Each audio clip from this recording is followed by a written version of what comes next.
भाभी जी। हाँ, हाँ तिवारी जी, आइए आइए ना, बैठिए ना। क्या हुआ भाभी जी, आप इतनी उदास सी क्यों लग रही हैं? क्या बताऊं तिवारी जी, विभू के पास मेरे लिए टाइम ही नहीं है।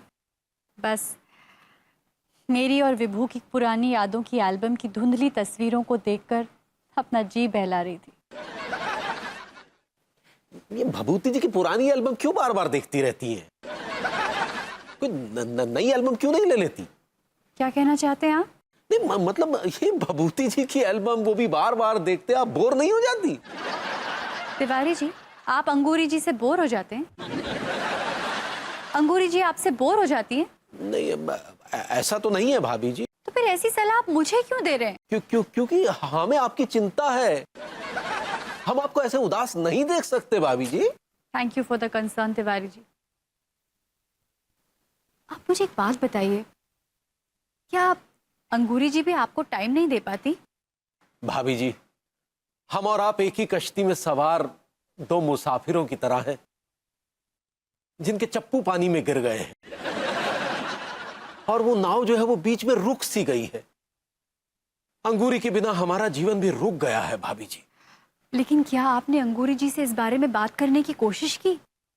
अरे अंगूरी जी के पास समय कहाँ है भाभी जी? उसे आलू प्याज टमाटर या भभूति जी से फुर्सत मिले तब ना। भभूति जी से फुर्सत मतलब?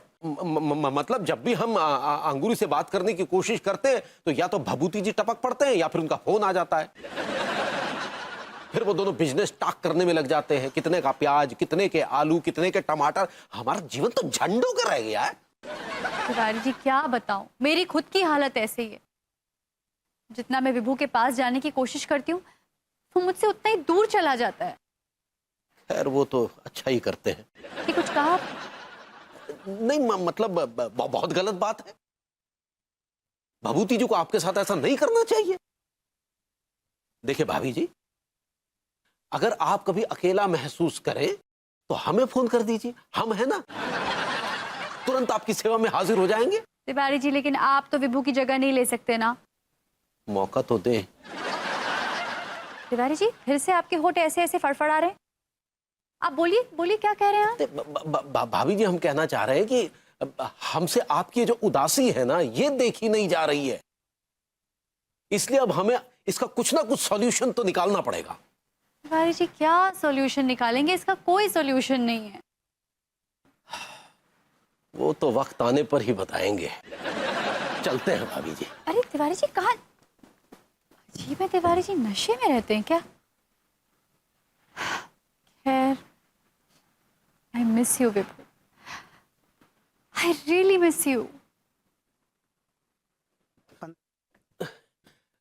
भाभी जी घर पर हैं? अरे तिवारी जी आइए आइए ना इस साइड। अरे भाभी जी आप यहाँ हैं। कहिए भाभी जी, अचानक सुबह सुबह आपने कैसे याद किया? सब कुशल मंगल तो है? तिवारी जी सब कुछ कुशल मंगल है, लेकिन शायद मैं और आप ये चाहते ही नहीं हैं कि सब कुछ कुशल मंगल रहे। हम आपके कहने का आशय नहीं समझ पाए भाभी जी। तिवारी जी मेरा आशा ये है कि देखिए ना, विभू और अंगूरी जी का बिजनेस कितना अच्छा चल रहा है, आसमान की ऊंचाइयों को छू रहा है, और हम दोनों उनके पैर पकड़कर उन्हें नीचे गिराना चाहते हैं। ये तो बहुत गलत है ना तिवारी जी? हाँ भाभी जी गलत बात तो है, बस यही बात हम आपसे कहना चाह रहे थे, लेकिन आपने खुद ही अपने मुंह से कह दी।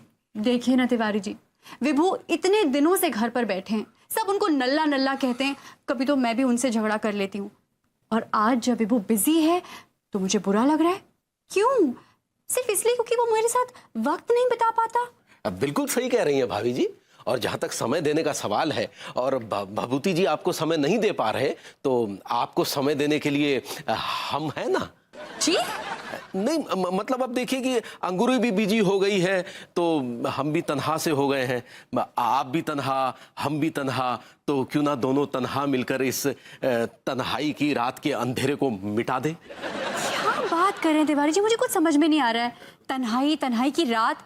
मैं विभू और अंगूरी जी के बिजनेस के बारे में बात कर रही हूँ और आप कोई और ही राग अलाप रहे हैं। नहीं भाभी जी, वो कुल मिलाकर हम भी बस भभूति जी और अंगूरी के बिजनेस की ही बात कर रहे हैं। मैंने तो सोच लिया है कि मैं विभू को बिल्कुल डिस्टर्ब नहीं करूंगी, बल्कि उसकी हौसला अफजाई करूंगी। बस भाभी जी, तो हमने भी आपके पच्चिन्नों पर चलकर फैसला कर लिया है कि हम भी अंगूरी से कुछ नहीं कहेंगे। भाभी जी नमस्ते। तिवारी जी आइए आइए बैठिए। कहिए तिवारी जी। भाभी जी वो टू बी और not to be that is the question. मतलब हम क्या करें और क्या ना करें वाली दुविधा में फंस गए हैं और हमें आपकी मदद चाहिए। नहीं नहीं Tiwari ji please, I am sorry, आज मैं आपकी मदद नहीं कर सकती। एक्चुअली आज मुझे खुद ही मदद की जरूरत है। अरे तो आप कहिए ना भाभी जी, हम हैं ना। तिवारी जी मुझे किसी और की मदद की जरूरत नहीं है। एक्चुअली मुझे खुद ही अपने आप की मदद करनी होगी, कोई मेरी हेल्प नहीं कर सकता है। अच्छा चलिए छोड़िए, मेरी बात छोड़िए, आप बताइए क्या चाहिए आपको। भाभी जी अब क्या बताएं, हमारा एक दोस्त है, ये बिल्कुल भभूति जी की तरह, और उसकी एक बिल्कुल खूबसूरत बीवी है, बिल्कुल आप ही की तरह। अच्छा तो क्या हुआ उनको? हमारा जो दोस्त है जो बिल्कुल भभूति जी की तरह है और उसकी बीवी जो बिल्कुल आप ही की तरह है।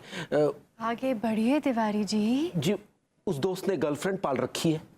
अच्छा। और ये बात हमारे उस दोस्त ने खुद कबूल की है और हमने ये बात रिकॉर्ड भी कर ली है। तो मुझसे क्या चाहिए आपको?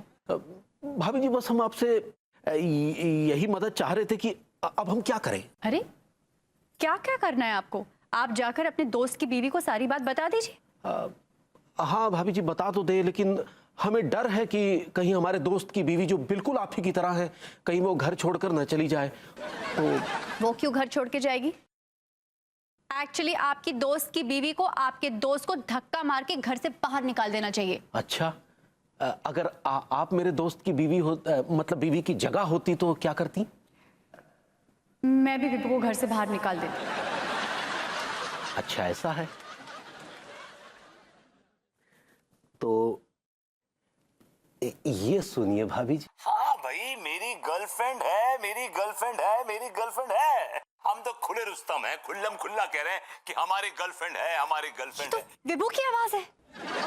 जी हाँ भाभी जी, खालिस साक्षात एकदम प्योर भभूति जी की आवाज है और उन्होंने ही हमारे सामने ये कबूल किया है और हमने उनकी सारी बातें रिकॉर्ड कर ली है।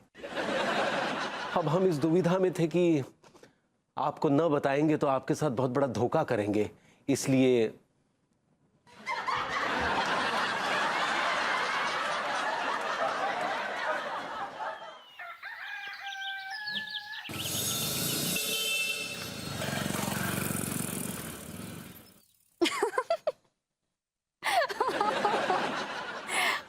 Oh God. Oh God. भाभी जी की हंसी हमें बिल्कुल ऐसा फील देती हैं जैसे हिमालय की पहाड़ी वादियों में सैकड़ों झरने एक साथ बह रहे हों। अरे तिवारी जी आप कब आए? क्या बताएं भाभी जी, हम तो कब से खड़े हैं राहों में, आप ही की नजरें इनायत नहीं हुई। जी जी मतलब आज तो आसपास के सभी फूलों की चांदी हो गई होगी। क्यों भाई, फूलों की चांदी क्यों हो गई होगी? क्योंकि आसपास के सभी फूल आपकी खिलखिलाहट से इंस्पायर होकर ही तो खिलते हैं। क्या तिवारी जी, आपकी बातें भी ना। सच कह रहे हैं भाभी जी, आपकी आपकी हंसी से बीमार भी उठकर खड़े हो जाते हैं। अच्छा जी, फिर तो मुझे एक क्लिनिक खोल लेना चाहिए। जी भाभी जी खोल लीजिए, हम बीमारों का भी भला हो जाएगा। अरे क्यों तिवारी जी, आप क्यों बीमार हैं? क्या बताएं भाभी जी, कुछ ऐसे हरारत सी रहती है शरीर में, सांसें जो है वैसे टूट टूट के चलती है, हमेशा कुछ जमाई सी आती रहती है। हाँ तिवारी जी, इसका मतलब आपको डॉक्टर के पास तुरंत जाना चाहिए, आपको तो वायरल इन्फेक्शन हो गया है। अरे नहीं नहीं, हम तो मजाक कर रहे हैं भाभी जी। ये क्या देख रही हैं आप? अरे ये एक्चुअली तिवारी जी, ये ना विभू का एक नाटक है, प्ले, कॉलेज प्ले। अच्छा, तो मतलब शुरू से नाटक खोल रहे हैं? जी क्या मतलब है आपका? नहीं मतलब क्या वो रंगमंच वगैरह करते थे क्या? हाँ तिवारी जी, मैं आपको बताऊं, कॉलेज के जमाने में ये जो विभू का प्ले था ना, इसमें उसने क्या कमाल एक्टिंग की थी। इतनी कमाल एक्टिंग की थी कि कॉलेज में सब उसके दीवाने हो गए थे। उसे कॉलेज में बेस्ट एक्टर अवार्ड मिला था। बेस्ट एक्टर अवार्ड मिला था? देखने में तो नहीं लगते, लफाड़िए से लगते हैं। एक्सक्यूज मी तिवारी जी, आपको क्या पता विभू कैसी एक्टिंग करता है? वैसे भी आपको तो एक्टिंग का ए भी नहीं पता। ये आप क्या कह रही हैं भाभी जी? जी तिवारी जी, माफ कीजिएगा, अब आपकी एक्टिंग की नॉलेज तो जीरो है ना। आपको क्या पता कि विभू क्या कलाकार है? उसकी इसी एक्टिंग पे तो मैं फिदा हो गई थी, और इस एक्टिंग को देखने के बाद मैंने तो उसे प्रपोज भी कर दिया। पूरे कॉलेज में सिर्फ मैं उसकी एक्टिंग की दीवानी थी। खैर छोड़िए, आपको बताने से कोई फायदा तो है नहीं। वैसे भी आपका तो कच्चे बनियान का खोखा है, आपको इन सब बातों से, एक्टिंग, ग्लैमर, इस सब से तो आपका कोई नाता नहीं है ना। आप बैठिए, मैं आपके लिए कॉफी लेके आती हूँ।